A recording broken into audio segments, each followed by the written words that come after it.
kind of comes on to what I was saying about innovation as something usually being seen as sparked by individual genius. You know, you look at the Steve Jobs, the Sarah Blakely, we put the visionaries on a pedestal, right?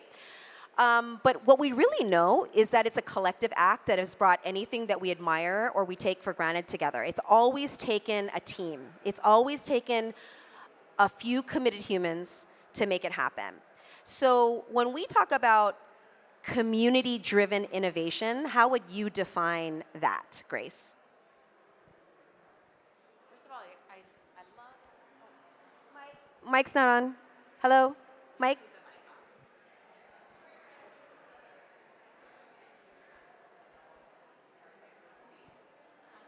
Not working?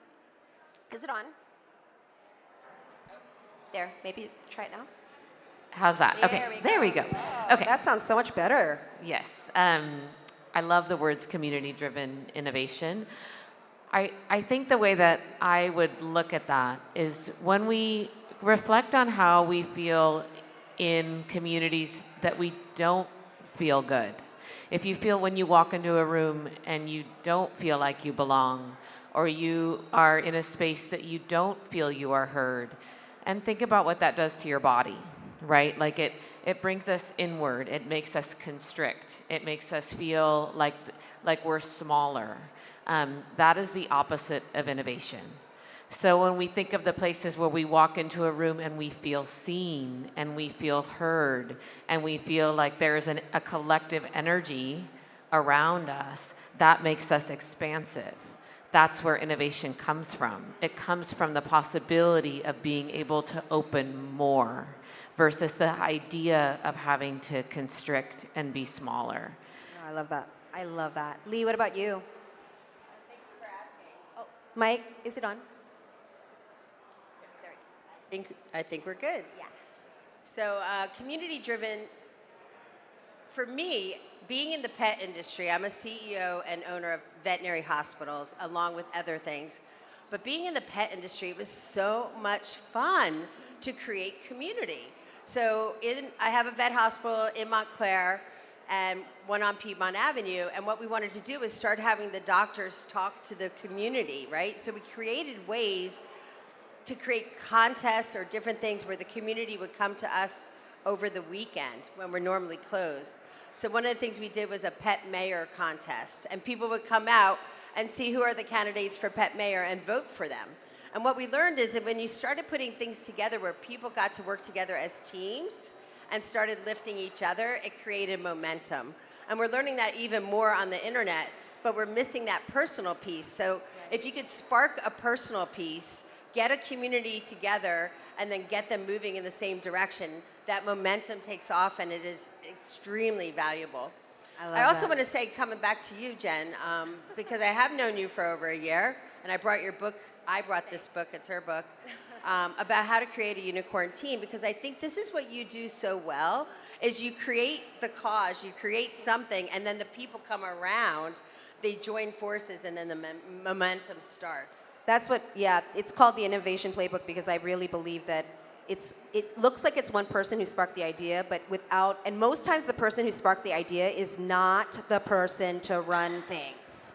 The person that sparked the idea is actually the rhino in the room, right? They're geniuses, but they're not good at leading other humans towards the end goal. And I think a lot of times we separate ourselves from, in my book I talk about the visionizer, the strategizer, and the mobilizer energies that you need through your ideas. So it's like if any of you want your money to be founded, you have to learn how to rally unicorns. And you have to actually notice who the donkeys are and the dinosaurs are and avoid them at all costs. Because the donkeys and the dinosaurs will fuck shit up, right? They're going to get in the way of where we need to go. And so I love that. Thanks, Lee. And they're the last ones who want to embrace innovation. Right. I actually have learned that bell curve when you bring innovation into a team, whether you have a team of 10, 20, 100, there's always going to be 10% that are like, I hate this idea, no matter what, I don't want to have anything to do with it.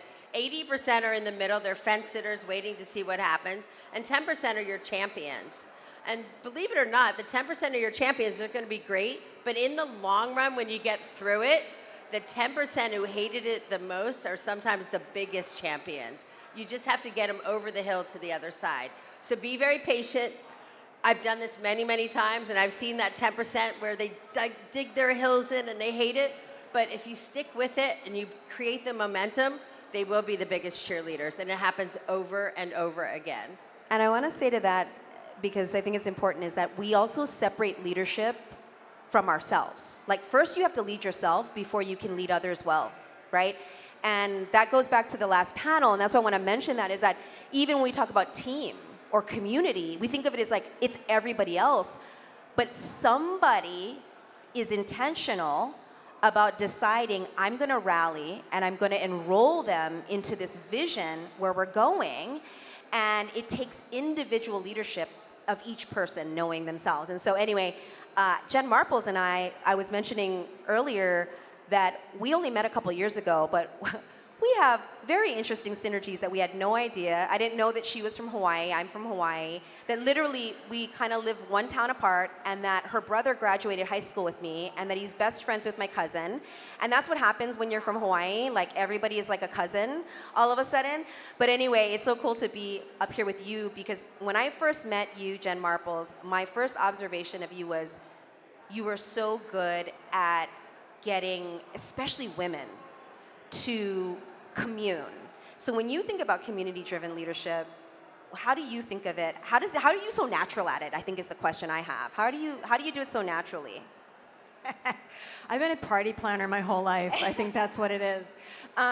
Community for me, I mean, first of all, it's life's #1 hack to go for whatever you want. So I put community at the forefront of everything I do. I'm also a community builder, and stay tuned. I'm planning events for later in this year, but I love bringing women together. I like to bring in the men in too sometimes, but what I've found is that women, let me just rewind.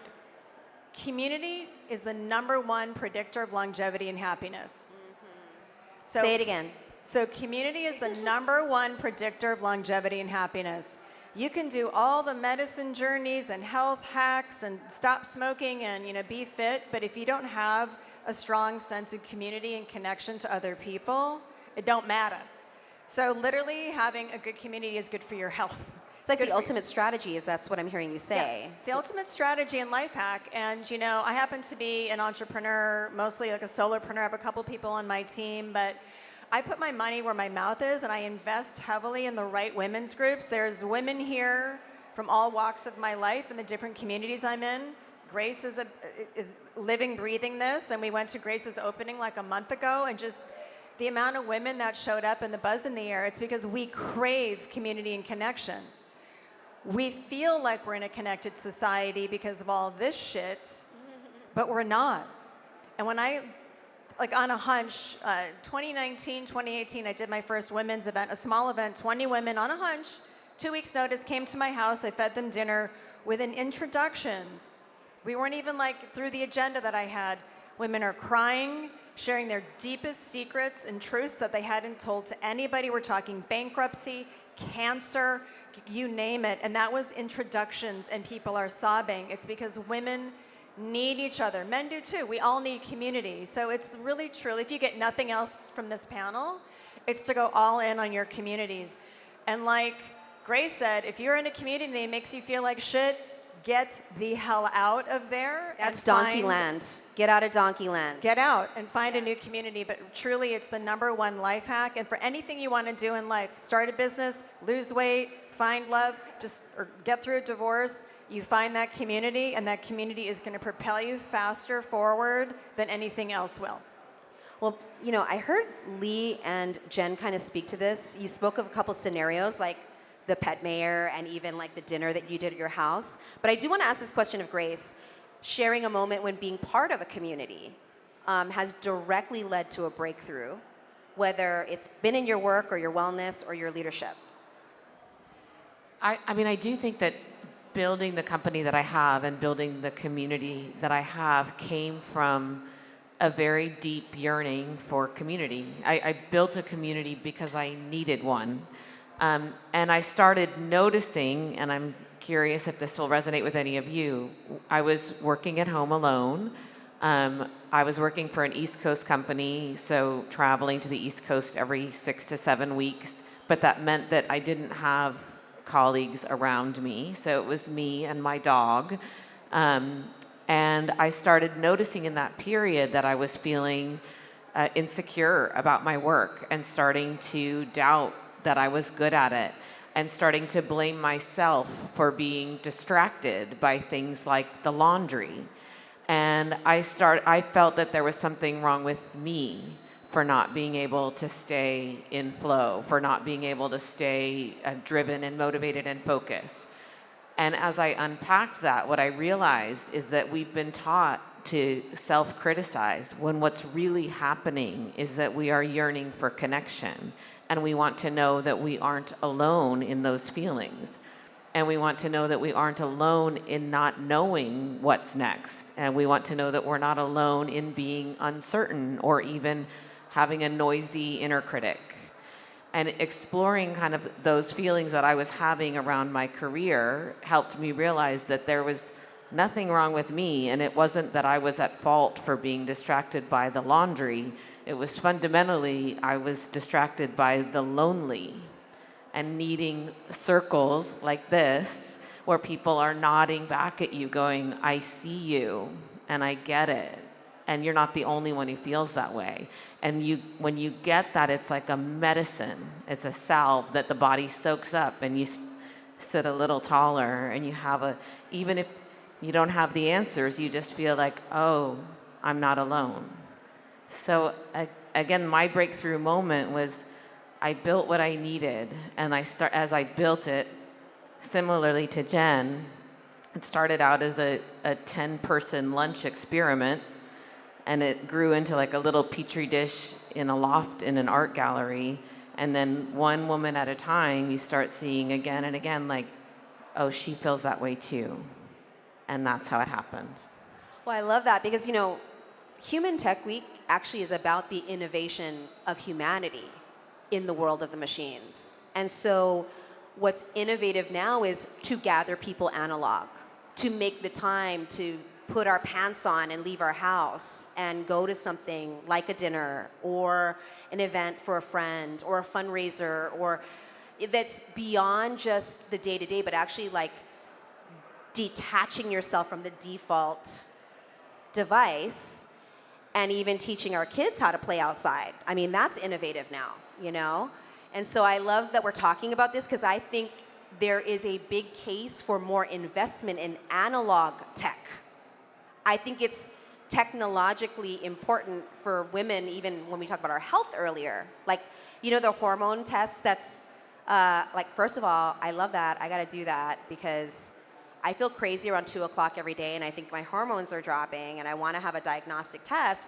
But even that is a physical test. Like, it's doing something with yourself instead of just, like, opening an app and asking something. So I think it's really interesting when we can even call community this connective tissue that's real and like, oh, Grace, you're a real person. You're not just a talking head on Zoom, and that actually you make bigger deals and opportunities in person. So I love that. Now, how many of you identify as an introvert? Anybody? I do. People don't believe me. I always tell people I'm a social introvert. After this, I'm going to have to sleep for 5 days. But one of the things I also say is dogs and books are way better than humans, right? Because with dogs, they always love you, and books just teach you something. But humans can be hard. I guess that's what I'm saying. And so when we are in community and collaborating in community, absolutely can be magical, but if we're being really honest, it could also be messy sometimes, right? So I love this for Lee because she is so good at this. My experience of Lee is she just knows how to not just light up a room, but she finds a connection in every person and then make sure everybody knows it. So what are some practices that you use, Lee, that you can teach us to foster more healthy generative collaboration, even if it's a charged conversation or there's disparate views at the table? How do we have better debates? Well, first of all, I think you find your common interest. What do you really see as your desire or your vision or your values that you want to do together? For example, I had a project 3 years ago for the Vatican. And when I had the project for the Vatican, one of the things I had to do was look around, who's the community to help me do this global product, right? And Jen was one of the people I called. And it was great because when I called, it wasn't anything other than a big fat yes, I want to show up and just let me know what to do. But then she dazzled us and showed up. And then each person I called, someone for music, someone for art, we did archetypes, which by the way, we kept through. We never even changed. Everything Jen did from day one, we kept all the way through. So one of the things about either collaborating or in my way, I actually say co-create. I think collaboration sometimes is people putting in energy, but it doesn't necessarily mean it's going to have an end goal that is easy, lucrative, and fun. And if I'm driving a goal, it has to be easy, lucrative, and fun. I learned that from Joe Polish years ago, and I use that filter. And what I've learned is in co-creation, it meets that filter. And a lot of times co-creation is you bring your excellence, I bring mine, we put it together and we create something that wouldn't have existed without us. So it's not necessarily collaboration, but it's co-creation. And now we have an opportunity to bring that out into the world, and it's even more valuable than either of us could have done by ourselves. And that actually worked when we went to the Vatican with the proposal of what we wanted to do. Because you were so confident in what you did, I didn't have to second guess it. I picked the right co-creator, and then when I brought it to them, they loved it. And I mean, if I don't want to share the whole thing, but she was bringing a big new idea 3 years ago to the Vatican, to the Roman Catholic Church, where they have their own rituals, rules, dogma, all of the things.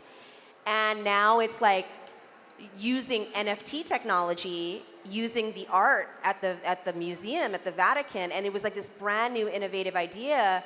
But the way that you brought it about is because you were able to speak to each person's values and the common goal. And I love that about what you're talking about, Lee. What I loved the most about it is we created a hybrid of a portion of it was in person and a portion of it was online. And what the Vatican was seeing is they wanted to make a portion online to bring the next generation with ease because they're already there. So they were realizing in the hybrid model, some in person, some online, it gave a chance for every generation to be involved. Well, it's genius if you think of it from a big, like, zeitgeist brand perspective. Like, the Roman Catholic Church is a brand, and they're losing membership. And they needed to find a way to connect to new communities. And so technology, when paired with the right leadership and analog meshing, creates transition, growth, etc. So there's a financial upside because they are a business, you know.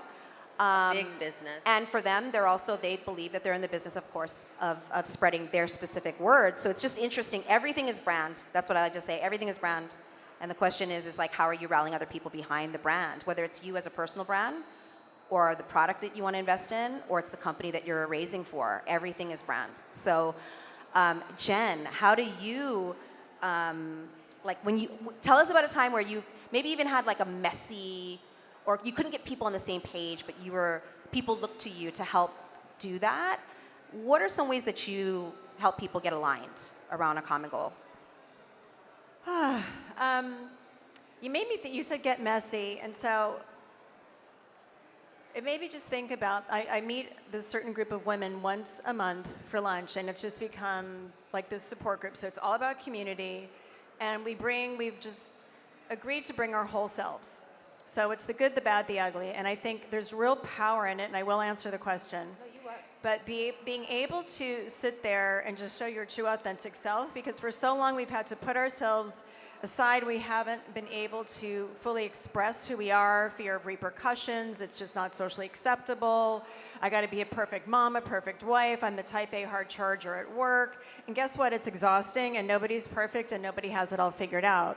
So in this one particular group, and we just had this big aha, and I think there's something in the stars, and I do read the horoscope, but it's been bumpy the last couple months. And for all of us at this table, almost every single woman at one point has cried. I sat there one day shaking, crying, because I just felt like I wasn't enough, and what the hell am I doing? Everyone feels this. And to have a community safe space where you can be your whole self and have those moments is powerful beyond measure. And we just had our lunch last week, and everyone's kind of come full circle. We called it, we were all in the soup. And now everyone's like doing a thing and planning a new event, and someone's doing this and someone's doing that, and I was doing this, and we're like, oh my gosh, who are we? But we never forget that we're this whole person that has highs and lows and middles, and that we're in this safe space and we can be held for all of those. And so when I'm in spaces, because I've done my work and I have this access to this type of support, it is hard to be in a situation where you're with people who don't have that type of support on a regular basis. So you're battling things like either the ego or not wanting to see the other side. I mean, you can just look at the current political climate and everyone's just shutting everybody down. It drives me fucking crazy. Like, we have to be able, pardon my French, we have to be able to reach the other side and throw out a branch and understand why people are thinking what they're thinking, whatever it is. If it's about politics, if it's about parenting, if it's about how much to raise for the PTA or where we should go in business, we've got to be able to reach the other side. So that's me. Like, I'm Switzerland. I've been Switzerland my whole life. I'm the peacemaker. I have a friend group. There's a 20-person group chat. Has anybody seen the group chat thing on TikTok? It's hysterical. But I have a 20-person group chat, and there's one other girl and I, friend of mine, we're Switzerland. And so we're always the peacemakers. It's like, I am not going to go so far over here in my ideology that I'm going to burn a 20-year friendship. I'm not going to go so far over here and, put a fatwa on somebody's head because you said something about my kid. It's really about being open, taking yourself out of the equation and understanding that everybody has their reality. They have their whatever the hell is going on in their home life, and I try to tell this to my kids too when they have conflict. We don't know what anybody is dealing with. It doesn't mean that we have to engage in a downward spiral and involve ourselves in the negativity, but it is our responsibility to have discernment and understand, okay, whatever's happening over here has nothing to do with me. It's all on them. I did yoga teacher training millions of years ago, and I love the yogic philosophy. It's like 4 locks and 4 keys. So one is very powerful, and that's like sprinkle compassion on people from afar. Just understand that they're probably doing the best that they can, but you do not have to get involved in it. You don't have to go down a drama rabbit hole. And you can, it's a little blessing from afar, and then just remove yourself from it. And so, it's a long-winded way of answering your question, but it can bring you, to offer it to all of you, it can bring you so much peace. My husband, just a quick aside, was having this thing about a client yesterday, and I said, just know it's nothing to do about you and your professionalism and how you do your work. It's everything that this woman is experiencing. You don't know what trauma she's had in her life. She was older. I said, if you just take you out of the equation, it's really hard because you think, oh, it's me, it's impacting me. Nope. Nothing to do with you. Sprinkle compassion, remove yourself, and just go with the flow. I love that. Well, I think I want to jump over to something about sustainability that community provides, but also the commitment required for community to thrive, right? So, Grace, when you think about that, how do we build innovation ecosystems that last? Not just produce fast results, but are regenerative and inclusive. Because, also too, we're talking earlier, money loves speed.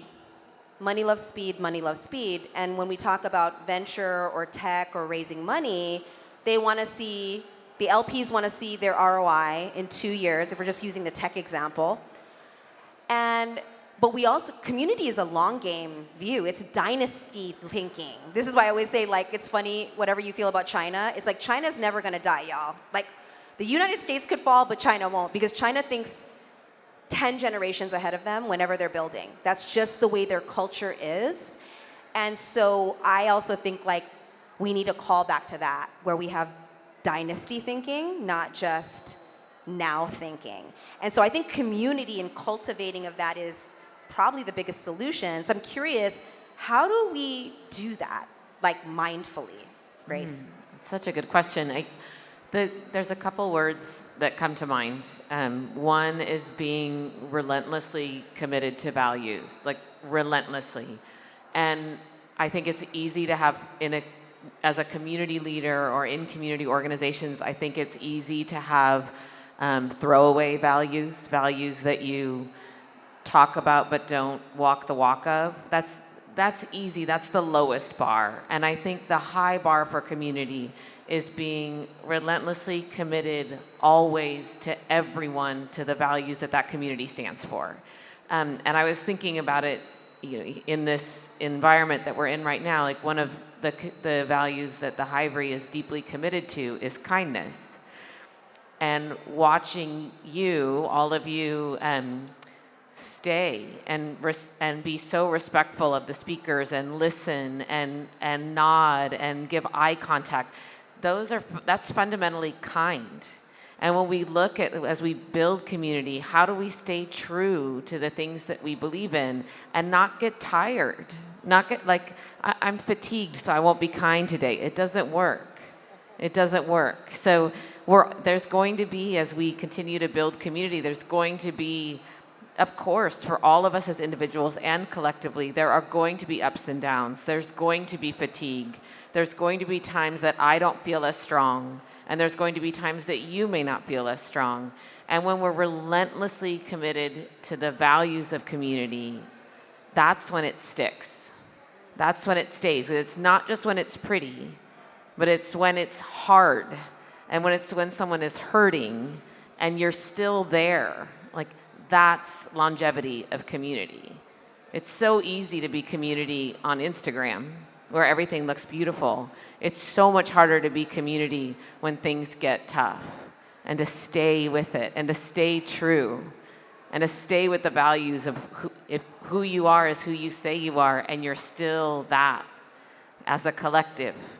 I think it's rare, and I think it's really beautiful. And it's almost like I used to be a ballet dancer, and I think about when you watch ballet on stage and you look at a dancer and you're like, I want to be as fearless as that. I want to step out, like I want to be as courageous. I want to be as present. And it creates this energy, and that's in performance, that's like this, it's collective, right? The energy that the dancer has is then given to the audience, and then the audience cheers wildly and gives it back to her. I feel like that's a reciprocal exchange. That's what makes community strong. Is when you're so in it, you're looking at it like she's so courageous, she's so fierce, she's so brave, and I'm going to meet her with that, and I'm going to stay in with that. So I love that. I love that, not being a mirror for moving forward and amplification, instead of a mirror for, oh, she's doing it, but I can't do it.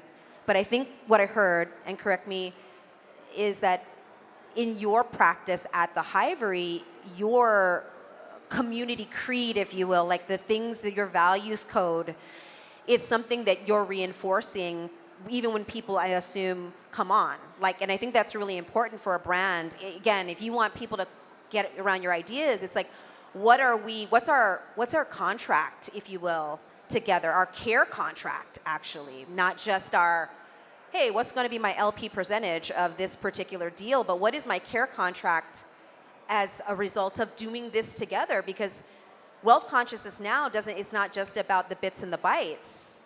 It's about, like, we're building things that are elevating humanity, or we're either doing that or we're being completely left out of the equation, right? So these care contracts is what I'm hearing you do very well. Absolutely, and I was even thinking of it the way the chairs are presented here. The way the chairs are kind of in a semicircle is inclusive. And it's kind. So it's not just our words. There's all these cues that say, like, we're together. And so I think we have to be really conscious of that. It's not just in the words that we use, but it's in these little micro actions that those matter. They're meaningful. Yeah. Lee, what is a community ritual, structure, or philosophy that's helped you thrive as an innovator and somebody who is such a community builder yourself? Thank you for asking.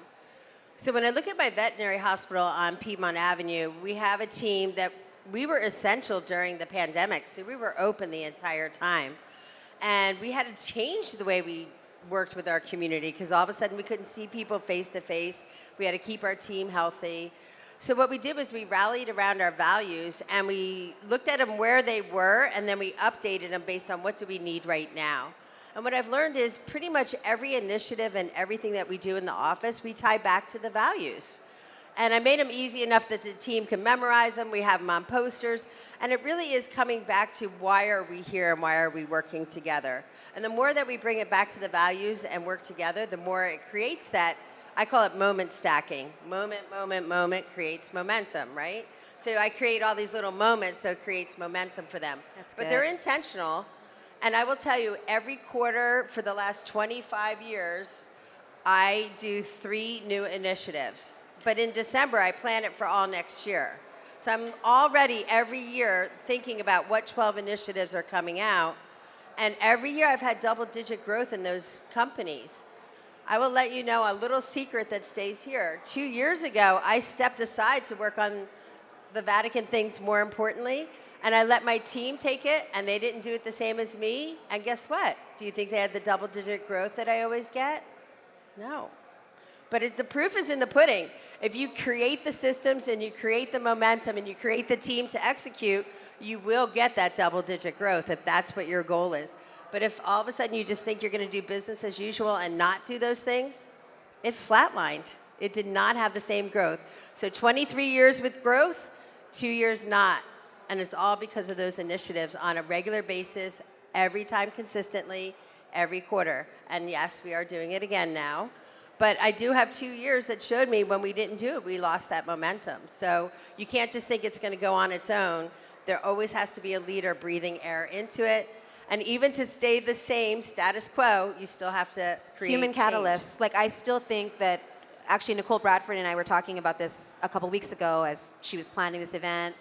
We were at the Battery, and she was like, I still feel like there's just not enough information and research on human-powered leadership that's needed to even integrate all the disparate AI technologies. I call it the AAA threat, the AI, the automations, and the algorithms, but there's a secret fourth one. It's called the Asians, and I can say that because I'm Asian. Like, you can't outwork us, so we're always going to be, from a human labor perspective, too. Like, you can't keep us down. So I'm like, it's actually the fourth triple threat. So if that's the case, you need human integrators, and they need to make teams and communities feel like community. Like, a team has to care, because right now an 18-year-old can put up a YouTube video and not work on a big initiative or project or work at corporate. They have so much autonomy, but they're lonely. They're lonely being content creators on their own. They're not building skills. They're not building skills. And so it's kind of like, but we need to be more talking about this. And also, I'd say for women specifically in midlife and older, they need our wisdom, like, so badly for that piece of it. So, Jen, what's one community ritual that you've employed that has helped create more stickiness and care in the communities that you're a part of and lead? So for a long time, I've got an agency and I've run mastermind groups, I've had dinners, I've had events, and so a couple things. So I show up as me, and so it goes to setting the values. Like, I am the value. I'm warm, I'm loving, I'm kind. There's no mean girls, there's none of that. So that's the vibration, that's what's around, and that's what I've attracted. There are some times when someone comes through the force field and that's just a quick, and I used to do it with old clients. I'm like, you gotta go because you're bringing everybody down. But my most important thing that I've done, and that's very, it's integral in how I run everything, is that setting a safe container. So always setting at the beginning of any engagement where I'm expecting women to show up fully, so they can also, benefit from what I'm offering, and they can also help each other. Everyone's going to help each other. I have a ritual, and I have them all kind of buy into. It's like, what stays in this container stays in this container. And so it's being really intentional about it. We can't just assume. We can't assume anything, and we can't assume anyone's going to lead with our values, that they're going to come into something and sort of play by the rules. But when you set the intention of, we're here to love on each other, help each other, support each other. Donna's been in one of my, I'm staring at Donna. Donna's been in one of my containers. Just setting that at the very beginning to really set the intention and that it's a safe space. Because if you don't have a safe space and you're going deep, then you got nothing. Yeah. So I'm very, very hardcore about that. I love that. All right, so we're kind of wrapping up. So this is kind of like the last question. So imagine all three of you have a crystal ball and you're seeing into the future 5 years from now. Grace, what does a truly collaborative, care-centered innovation culture feel like in action 5 years from now? I think it feels like reciprocity. It feels, again, like that current of energy that isn't the one-way street. My hope and vision is that it feels that there's such a strong level of reciprocity that becomes the ecosystem. And we exchange energy and love and compassion and bravery and courage back and forth like a currency. And that becomes the currency versus the currency of transaction. I think the currency of humanity, the currency of reciprocity, of truly seeing each other and allowing ourselves to be seen, I think is outrageously beautiful. So, what about you, Lee? Things are changing so much. I mean, out there, just out of curiosity, how many of you have heard about Roblox? Roblox. Okay, it's like 50%, right?